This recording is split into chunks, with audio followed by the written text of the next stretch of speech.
Les présumés auteurs de l'attaque de la résidence du chef de l'État étaient hier devant la cour militaire à la prison centrale de Makala. Des colonels, majors, capitaines et retraités de l'armée ainsi que des civils sont poursuivis pour participation à un mouvement insurrectionnel. Maintien de la paix et partenariat, c'est le thème retenu cette année pour célébrer la journée internationale des casques bleus des Nations Unies. Au Congo, les critiques ne manquent pas contre ces forces accusées de faire du tourisme. Le député Koumoufrey les appelle à bien remplir leurs devoirs. Nouvelle édition du journal sur Télé 50. Merci de nous recevoir chez vous. C'est ce lundi qu'a débuté devant la cour militaire à la prison centrale de Makala le procès des présumés auteurs de l'attaque de la résidence du chef de l'État Joseph Kabila et du camp militaire Kokolo. Des colonels-majors, capitaines et retraités de l'armée ainsi que des civils sont poursuivis pour participation à un mouvement insurrectionnel. Une audience essentiellement consacrée à l'identification des prévenus et à la confirmation des charges portées contre eux par l'auditeur supérieur militaire. Dimanche 27 février 2011, des coups de feu avaient été entendus en début d'après-midi dans les environs de la résidence du président de la République à Kinshasa. 20 000 signatures contre la Commission électorale nationale indépendante. Un document contenant ces signatures a été déposé au bureau de l'Assemblée nationale ce lundi. C'est une pétition contre le bureau de la CENI. La société civile de la RDC l'a déposée au Palais du Peuple en présence du président Aubin Minakou. L'annonce faite le week-end en rapport avec les dépôts de la pétition au bureau de l'Assemblée nationale a été respectée. Ce lundi, la délégation de la société civile de la République démocratique du Congo a été reçue par le président de la Chambre basse, Aubin Minakou. Après quelques semaines, 20 000 signatures ont été récoltées. La société civile a déposé ces documents auprès du bureau de la Chambre basse pour une utilisation efficiente. Donc le folio constitue la première phase. Déjà, les calendriers adoptés par les élus du peuple le vendredi dernier prévoient l'évaluation de la CENI durant cette session parlementaire. Il a reçu la pétition en tant que président de l'Assemblée nationale. Il nous a fait voir que nous cheminons ensemble, chacun dans ses prérogatives, tout en nous signalant que dans cette session, l'Assemblée nationale a déjà inscrit le point de l'évaluation de la CENI. Ce lundi, bien avant, le président de l'Assemblée nationale a conféré avec l'ambassadeur italien Pio Mariani, reçu en audience. Appliquant la politique de proximité, Aubin Minakou a reçu les chefs de service de l'administration de l'Assemblée nationale et la délégation de l'intersyndicale dans le but d'envisager des solutions salvatrices pour améliorer le social des agents de l'administration de l'Assemblée nationale. C'est dans le souci de renforcer les relations entre la République démocratique du Congo et la Grande-Bretagne que le Premier ministre Matata Ponyo a reçu Nel Wigan. Les deux personnalités se sont étalées sur plusieurs domaines de la vie surtout et ont trait au développement de la RDC. L'ambassadeur de la Grande-Bretagne en RDC est au micro de Marlon Kachamon. Nous avons discuté le partenariat entre la Grande-Bretagne et la RDC. La RDC est un de nos partenaires les plus importants dans l'Afrique sous-saharienne pour le développement. Deuxièmement, nous avons aussi discuté les programmes du gouvernement, surtout dans le domaine économique et l'amélioration des climats des affaires. Et nous avons discuté où la Grande-Bretagne peut travailler plus étroitement avec le gouvernement congolais dans ces domaines pour aider le programme du gouvernement. Notre appui est focalisé sur 4 domaines principaux. Premièrement, la croissance économique, surtout les domaines routiers et miniers. Deuxièmement, la gouvernance et la réforme du secteur de sécurité. Et nous sommes un des partenaires les plus importants pour la réforme de la police nationale congolaise. Troisièmement, les services publics tels que l'éducation et la santé. Et nous espérons de distribuer presque 10 millions de moustiquaires imprégnés. Et enfin, dans le domaine de l'appui humanitaire, où nous sommes le bailleur bilatéral le plus important.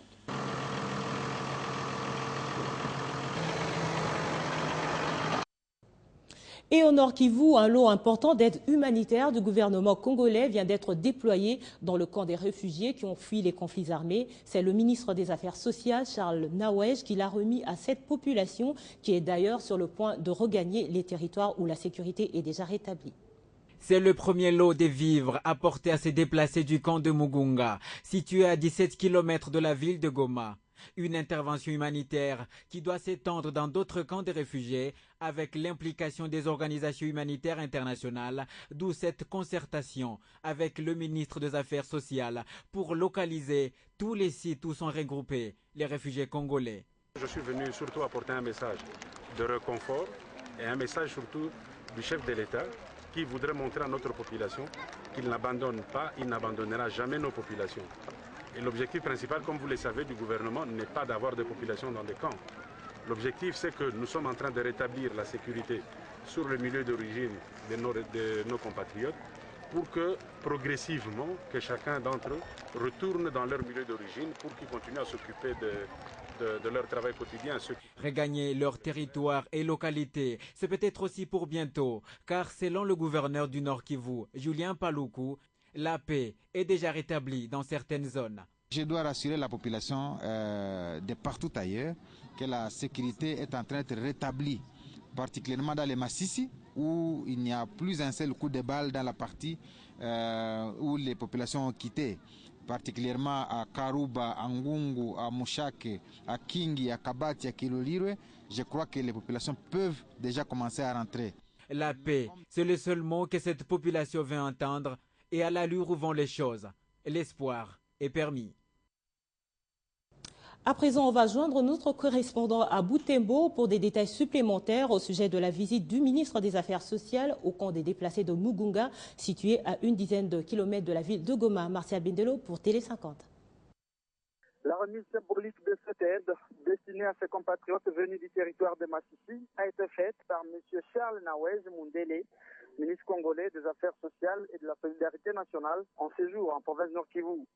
Ce représentant personnel du Raïs, Joseph Kabila Kabangui, a tenu à préciser que l'objectif du gouvernement Matata Pogno n'est pas de maintenir les déplacés dans le camp, mais plutôt de rétablir d'urgence la sécurité dans leur localité. De son côté, Julien Paluku Kaongia, gouverneur du Nord Kivu, qui accompagnait le ministre au site de Mugunga, a signifié que ce geste de Kinshasa constitue une réponse au plaidoyer qu'il a adressé au chef de l'État. Par ailleurs, l'autorité provinciale a rappelé à ses compatriotes que la situation sécuritaire est désormais sous contrôle total des forces armées de la République démocratique du Congo, surtout dans le territoire des Massissi. Il est de signaler que cette opération humanitaire va se poursuivre d'ici quelques matins, notamment dans les camps des déplacés de Mouchake, Bunagana, Rutshuru au centre et Kiloliwe dans le territoire des Massissi et des Rutshuru. Marcel Butembo, Télé 50. La Banque mondiale a lancé des consultations pour l'élaboration des stratégies d'aide pays en RDC. Dès ce mardi, la Banque mondiale va consulter le secteur privé, la société civile, des représentants des provinces et les membres du gouvernement. Ceci afin d'identifier les principaux domaines dans lesquels vont être contribuée la réduction de la pauvreté en RDC. C'est du 29 mai au 5 juin que la Banque mondiale va consulter le secteur privé, les professeurs d'université et chefs religieux, partenaires et bailleurs de fonds. Par cette stratégie, la Banque mondiale va identifier les principaux domaines dans lesquels son aide contribuera à réduire la pauvreté en RDC. L'annonce était faite ce lundi au cours de la conférence de presse au siège de la Banque mondiale à Kinshasa. Nous allons regarder par rapport à ce que font les autres, à ce que le gouvernement souhaite pour pouvoir nous positionner et apporter un soutien. C'est vraiment la responsabilité du gouvernement. Nous sommes une structure qui accompagne, nous sommes un peu comme les conseillers du gouvernement et la stratégie que nous allons préparer va nous permettre justement de faire en sorte que la RDC puisse entrer dans ce que les autorités ont appelé la révolution de la modernité. Ça ne suivit un jeu de questions-réponses avec les journalistes. La Banque mondiale se félicite de ses réalisations et la petite avancée de la croissance économique en RDC. Mais pour les directeurs des opérations de la Banque mondiale, il n'y aura pas de progrès sans bonne gouvernance et la réduction de la pauvreté est fonction de la croissance économique. Le ministre du Travail, Emploi et Prévoyance sociale, Modeste Bahati Lukwebo, a effectué lundi une visite sur terrain. C'était à l'Institut national de préparation professionnelle. Cette visite a coïncidé avec la remise des dons de l'Agence japonaise de coopération internationale, la JICA. Ce partenaire de longue date de l'INPP a fourni 2 tonnes d'équipements didactiques à 3 composantes de l'Institut, notamment le tronc commun, l'automobile et le service froid et climatisation. Toute la famille INPP était mobilisée à accueillir le ministre du Travail, Modeste Bahati Lukwebo. Après les honneurs dus à l'autorité par les policiers, l'administrateur directeur général de l'INPP, Maurice Chikouya, a conduit le ministre aux différentes installations de l'Institut. En partant des salles de formation du service électronique, Bahati Lukwebo a visité tant d'autres services organisés par ce centre de formation de Kinshasa. Cette visite a coïncidé avec la remise par l'Agence japonaise de coopération internationale de 2 tonnes d'équipements didactiques. Pour le ministre qui a reçu symboliquement ces dons, c'est un motif de fierté. Ici, c'est vraiment l'application de la modernité. Nous sommes d'autant plus heureux que nous avons un partenaire de taille, le Japon, la coopération japonaise, qui ne cesse de venir au secours et à l'aide de l'INPP. La plupart des équipements que nous avons vus viennent de la coopération japonaise.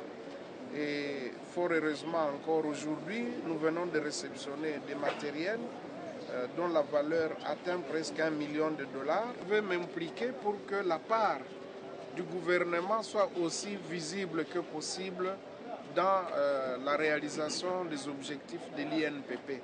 Pour l'administrateur directeur général de l'INPP, la qualité de la formation dépend aussi de la qualité des matériels didactiques. Si hier, nous n'étions pas dans le numérique, et à partir de demain, nous serons dans le numérique. Ça veut dire que nous allons donner une formation qualifiante de haut niveau et qui peut permettre d'accompagner notre économie. Le Japon, à travers son ambassade à Kinshasa, tient à accompagner le gouvernement de la RDC à concrétiser sa vision, celle de la révolution de la modernité. Dans le cadre de l'aide financière non remboursable, le Conseil des ministres japonais vient d'approuver un montant d'environ 23 millions de dollars américains en faveur de la République démocratique du Congo. Le monde entier célèbre ce mardi la journée internationale des casques bleus des Nations Unies sous le thème « Maintien de la paix et partenariat ». En République démocratique du Congo, près de 18 000 casques bleus sont déployés depuis 1999, mais les critiques ne manquent pas contre ces forces au Congo. Au regard des conflits armés qui perdurent dans l'est du pays depuis plus d'une décennie, le député Koumou Frey appelle les casques bleus à bien remplir leurs devoirs. On l'écoute au micro de Grace Salamou. Quand ils ont été invités ou ils avaient signé le contrat ici, je n'étais pas encore dans le pays, je venais, je les voyais. Quant à l'impact de leur travail dans notre pays, je pense que c'est à revérifier. Il faut revoir. C'est-à-dire, soit leur mission depuis New York là-bas, au sein des Nations Unies, est mal définie, parce que le Congo quand même, il faut féliciter le gouvernement congolais, ce pays. En 2006, élection démocratique, ça c'est entre guillemets ce qu'ils aiment entendre, démocratie. En 2011, encore, malgré les difficultés, nous l'avons fait à fond propre. Félicitons ce pays, félicitons les institutions qui sont mises en place. Ce sont des institutions qu'il faut protéger. Ne fût-ce que si on a changé MONUC à MONUSCO, changeons aussi des textes. Là-bas, il faut mettre peut-être 2 phrases qu'au cas où les petits bandits qui pensent qu'on doit prendre le pouvoir après avoir tué les Congolais, comme il en était le cas de 1+4 en 2006, les petits bandits, on leur a donné des postes. Ce n'est plus, cette fois-ci, les bandits, leur place, qui tuent les gens pour prendre le pouvoir, ça se trouve en prison. Et que là-bas, l'ONU doit changer leur texte pour ce qui est du Congo. Les Congolais ne sont pas des boucanés. Moi, je comprends mal l'armement qu'ils ont et qu'à 100 mètres, comme l'a dit mon collègue, Zakari Bababasoué, on tue les civils alors que leur mission c'est protéger les civils. Je pense qu'ils peuvent se préparer pour emballer, c'est pas moi les valises, mais nous laisser ces armes-là parce que, comme ils ont fait ailleurs. Quittant la RDC pour l'Égypte, c'est connu. Le deuxième tour de la présidentielle égyptienne opposera le candidat des frères musulmans, Mohamed Morsi, à Ahmed Shafik, le dernier premier ministre d'Hosni Moubarak. Déjà, les 2 adversaires ont dévoilé leur stratégie en vue d'un duel qui s'annonce très serré. Le quartier général de campagne d'Ahmed Shafik a été attaqué lundi soir au Caire, quelques heures après la confirmation officielle qu'il affronterait au second tour de l'élection présidentielle le candidat des frères musulmans.